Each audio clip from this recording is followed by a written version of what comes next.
And it was really 2 years before we shared with one another, and we began to discover Christianity together. It was an extraordinary experience. We met from time to time, and we corresponded. And within about 2 years, each of us came to a very strong Christian conviction. But, of course, we also remained open in other ways, as we'd been accustomed for so long. You were also influenced by the writings of D.H. Lawrence, then, weren't you? Yes, that was my earlier stage. You see, I think I was worried about being over-intellectual. Our whole education at school in Oxford was this very intellectual study. I did Latin and Greek and so on, and I felt I was in a prison. And D.H. Lawrence was one of those who opened the prison doors for me, opened to nature, to humanity, you could say, in a sense, and to the whole, if you like, sensual dimension of nature, you know, because we tend to live in the mind and neglect the body. And I think Lawrence was one of the prophets who want to reinstate the body and its values in human life. And also he opened you to the unconscious as well, the unconscious realm.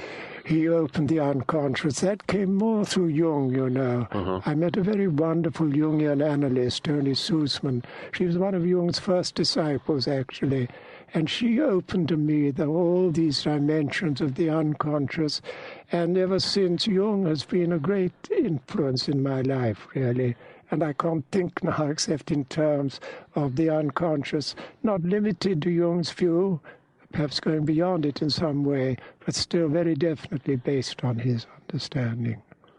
And then you became a member of a Benedictine Abbey there in England for a while. And then what was the bridge that got you to India? Well, now, Toni Sussman was a bridge in some way. You see, she opened me up to the unconscious, but also to Oriental mysticism. I knew very little at that, 1940 that was. I knew very little, and she had all these books, and she had a center for meditation in London, and we became great friends. And that was my opening on India, really. So the next few years I was reading about Vedanta and yoga, and the desire to go to India was there. And then in 1948, I think it must have been, an Indian Benedictine monk came to my monastery in England and asked whether I would come with him to start a foundation in India. So in 1955, we got permission to come together and started outside Bangalore in India. So can you tell us the location? This is South India, yes? This is all in South India. Bangalore is perhaps the most prosperous city in South India. It belongs to what is called Karnataka state.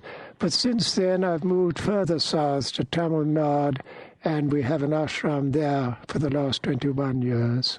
This is the Satchidananda. This is Satchidananda ashram. Yeah. Satchidananda is the name of the Godhead in Hinduism. Sat is being, Chit is knowledge, wisdom, and Ananda is bliss. And we take it as a symbol of the Trinity, being, wisdom, and love. So that is the name for our ashram. I think those of us, particularly who live in the United States, have images that we conjure up when we hear the word ashram or monastery. We see walls and buildings. And can you describe your ashram, monastery at Satchidananda? Well, in a sense, you know, the ashram is the opposite of a monastery. A monastery does have walls and buildings, but an ashram in the Indian tradition is a group of disciples gathered round a master. And normally they have little huts. And in our ashram, we each have a little thatched hut. And we live together among the trees, and we meet together for prayer and for meals and for sharing. But it's an open community. You see, a monastery tend to have an enclosure, keep people out. An ashram is always an open community. We're open to everybody. People come from all over the world now. And also, what is important, the village people, they can come equally freely. So we aim at being really an open community, open to the world, and open to the spiritual values wherever they are to be found, really. Can you describe a typical day at Satchidananda Ashram? Yes, we get up at 5 o'clock, which is rather late in India. Many would get up at 4. When I first came, we got up at 3 o'clock. But 5 is a reasonable hour.